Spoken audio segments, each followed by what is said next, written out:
Ngunzapa apika itatimo zerti elonangia. Mbenila marangunzapa so aikepika mo aussi. C'est toujours Choupombebas. Maître Foué, Dédé Vianney.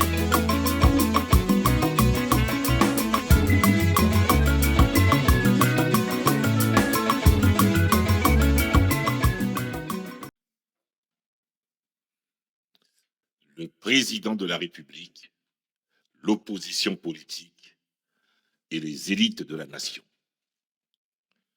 Peut-on sortir des anathèmes et débattre dans l'intérêt du pays? Discours de sensibilisation. Aujourd'hui, le débat public en Centrafrique souffre d'un flux de confusion entretenu dans certains discours gouvernementaux, notamment ceux du porte-parole du gouvernement, qui tendent à faire croire que critiquer, contester ou s'opposer à la politique du président de la République et mise en œuvre par son gouvernement revient à être un ennemi de la paix. Pour qu'un débat politique soit sain et porteur dans le pays, il ne doit être réduit à des anathèmes ni être noyé dans une propagande qui masque les vérités essentielles que le peuple mérite d'entendre, de connaître et de s'en faire une opinion. Le présent discours a pour objectif de montrer que l'anathème dans le débat politique est le symptôme d'une société paralysée, un poison pour la démocratie. Il faut donc permettre à chaque citoyen et à chaque citoyenne de se forger une opinion. Celle-ci ne peut se faire sans débat public et seulement lorsque le débat public n'est que l'expression des insultes, des injures et des accusations qui reviennent à répétition dans le discours gouvernemental, dans le seul but de discréditer et de tenter des disqualifications pour éviter le débat. Quelle est la primauté du rôle du président de la République dans le débat politique et public national? Selon les règles constitutionnelles de Centrafrique, c'est le président de la République qui définit la politique de la nation et le gouvernement, lui, est chargé de son application. 3 scénarios peuvent alors être envisagés. Le premier, nous pouvons être en présence de la définition d'une bonne politique publique et qui est bien appliquée par le gouvernement. Lorsque la politique définie par le chef de l'État est pertinente et que son gouvernement en assure une application efficace, les résultats doivent être tangibles et indiscutables. Il n'y a pas de débat. Le critère unique d'évaluation de la politique du président de la République, dans ce cas, demeure l'amélioration des conditions de vie de nos populations. Or, qui peut affirmer qu'entre 2016 et 2020, puis entre 2021 et 2025, la vie des Centrafricaines et des Centrafricains s'est réellement améliorée? Le débat à ce sujet est légitime et utile pour le pays. Les seules améliorations visibles de l'application de la politique du président de la République semblent être l'embourgeoisement et l'opulence de certaines personnalités du pouvoir et de leurs proches. Dès lors, le débat politique n'est-il pas requis en interpellation, en contestation ou en opposition à la politique qui est menée dans le pays? il s'agit d'un droit naturel relevant de la nature de l'homme et de la démocratie. Nous pouvons être en présence d'un deuxième scénario, celui de la définition d'une politique qui est bonne, mais mal appliquée par le gouvernement. Dans ce cas, il appartient au président de la République, très tôt, de tirer les conséquences de l'incompétence de son ou de ses gouvernements. S'il ne le fait pas, il appartient à la majorité parlementaire de retirer sa confiance au gouvernement défaillant afin d'assainir la vie publique et lui donner du sens. Nous constatons qu'en 9 ans de mandat, les politiques mises en œuvre par le président de la République ont usé pas moins de 4 premiers ministres sans qu'aucun n'ait produit de résultats probants. Pas de route, pas d'hôpitaux, pas d'écoles préscolaires ou professionnelles, pas de nouveaux établissements d'enseignement supérieur, hormis ceux déjà existants depuis des décennies à Bangui et à Baïki, etc. La liste est longue. Troisième scénario. Nous pouvons être en présence d'une mauvaise politique qui est définie par le président de la République, mais aggravée par sa mauvaise application. Un tel scénario ne peut conduire qu'à l'enlisement du pays dans des impasses successives. N'est-ce pas le cas dans lequel se trouve Centrafrique?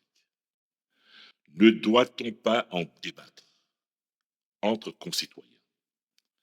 Pourquoi le porte-parole du gouvernement voudrait-il que l'on se taise lorsque la gouvernance du pays piétine? L'opposition politique et les élites critiques de ce pays ne demandent au président de la République qu'un dialogue et une concertation sur l'inexorable déclin de la gouvernance du pays. Il est des circonstances dans lesquelles, parfois, on se contente d'observer les erreurs du gouvernement lorsque les pourfendre n'en vaut pas la peine. Nous en avons encore eu la manifestation le 19 avril 2025, à l'occasion de la signature de prétendus accords de paix entre deux groupes armés dont la légalité aurait pu être démolie dans le cadre d'une confrontation non seulement politique, mais aussi juridique pour leur caractère nul. En effet, les documents signés comportent chacun plusieurs fautes politiques, mais aussi des bévues juridiques.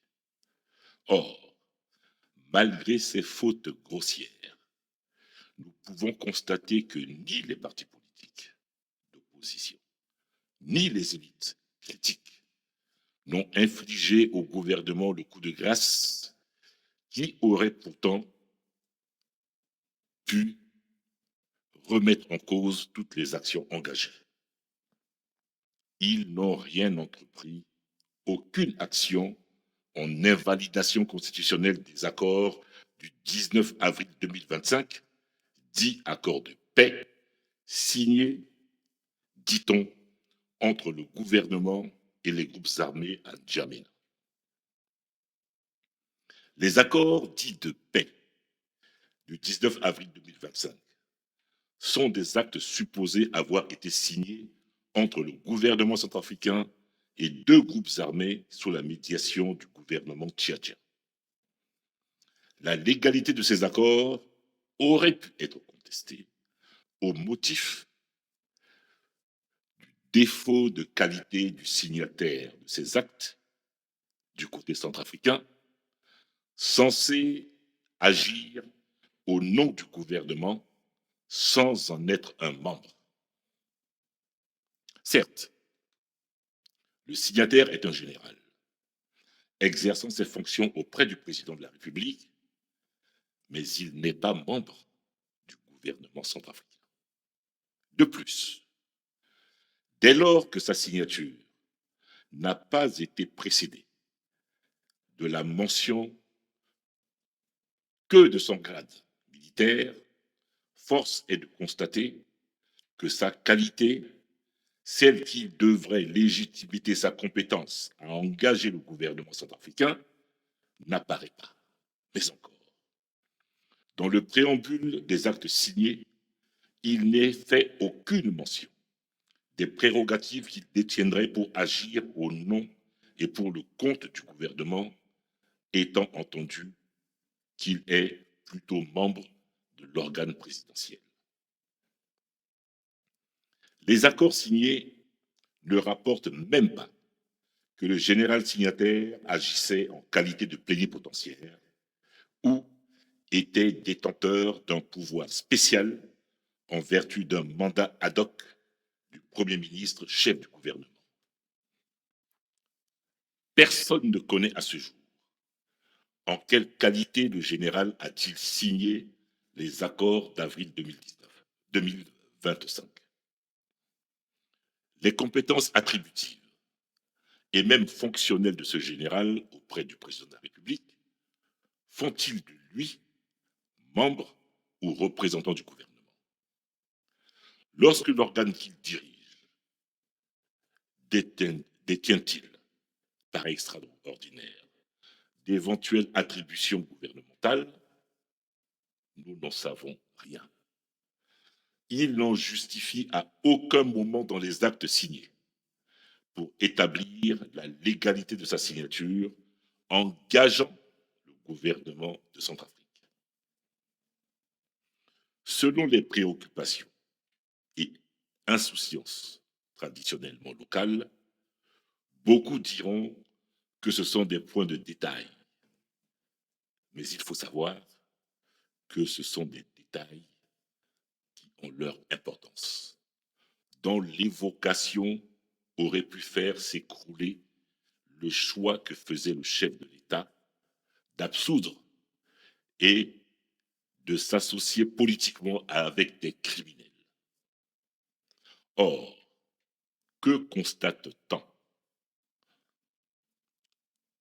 L'opposition, comme les élites critiques du pays, sur ce seul point de droit, aurait pu faire du juridisme et faire obstruction à la validité des actes signés.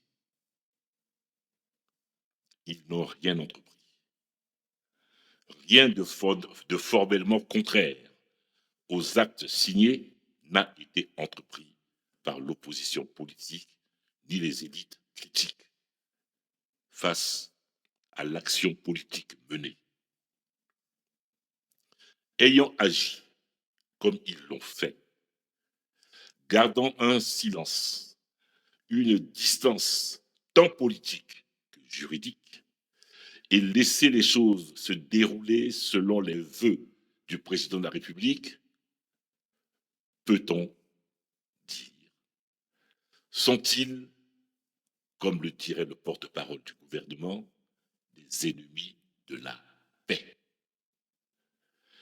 Sachant qu'ils auraient pu mettre politiquement le président de la République dans l'embarras, sachant qu'ils auraient pu mettre en difficulté le président de la République dans des circonstances juridiques périlleuses pour lui, ils n'en ont rien fait. C'est pourquoi les anathèmes ne peuvent contrarier l'éveil politique des populations qui appréhendent bien tous les subterfuges gouvernementaux visant à enfouir le débat public et croyant s'ouvrir les voies d'un troisième mandat. Voilà pourquoi, quand l'action gouvernementale est une somme d'approximations, un déroulé d'incompétences quotidiennes, il devient légitime, voire nécessaire, de critiquer et de dénoncer ces dérives plutôt que de se taire malgré les discours incantatoires et méprisants du pouvoir. Quel est le rôle de l'opposition politique? Dans une république démocratique, l'opposition n'a pas pour mission de proposer des solutions à un gouvernement dont la gestion n'aboutit qu'à des impasses. Ce n'est pas son rôle. C'est au président de la République et à lui seul de savoir créer un cadre de concertation et de dialogue permanent avec l'opposition, la société civile et les élites, voire de la cohabitation afin d'améliorer la gouvernance du pays. Les relations entre le président de la République et l'opposition politique doivent être d'abord institutionnelles, politiques, éthiques et enfin stratégiques. C'est pourquoi il n'y a pas lieu de se laisser induire en erreur lorsque, à longueur de journée, sur les ondes des médias, on fait croire aux populations que l'opposition politique devrait se contenter de faire des propositions au gouvernement. Avec le cadre relationnel ci-dessus présenté, dans une république démocratique, l'opposition joue un rôle essentiel pour l'équilibre des pouvoirs et la vitalité des institutions. Elle n'est pas un obstacle, mais une chance pour la gouvernance d'un pays. L'opposition politique en Centrafrique n'a pas vocation à avoir un rôle de supplétif dans une gouvernance ordinaire. Ses missions principales sont contrôler et surveiller le pouvoir en place, représenter les citoyens minoritaires, stimuler le débat public, éduquer et éveiller le peuple. Quant aux élites dans une nation et dans notre nation, les élites ne sont pas des médiateurs, mais des éveilleurs de conscience, des lanceurs d'alerte et des critiques qui interpellent et informent. Leur influence politique, économique, culturelle ou sociale peut être une force de progrès et d'innovation. Mais qu'on ne s'y trompe pas. Parmi les élites, certaines peuvent nourrir et se nourrir des inégalités de la vie publique, organiser et soutenir une oligarchie et cultiver la déconnexion avec le peuple. C'est pourquoi les élites doivent choisir entre être des moteurs du bien commun ou des complices de la prévarication. Il ne sert donc à rien que le discours du gouvernement s'enracine à longueur des communications de son porte-parole dans la diabolisation des oppositions politiques. Le président de la République ne saurait dès lors ignorer, nier la présence, méconnaître le rôle des partis politiques et des élites en démocratie. Il ne lui est demandé qu'une concertation directe et franche dont l'efficacité ne sera pas noyée dans un agora d'affidés. C'est au président de la République de prendre les initiatives qu'il faut. Je vous remercie. Ngunzapa apika itatimo zerti elonangia mbenila marangunzapa so aikepika mo aussi. C'est toujours Choupombebas. Maître Foué, Dédé Vianney.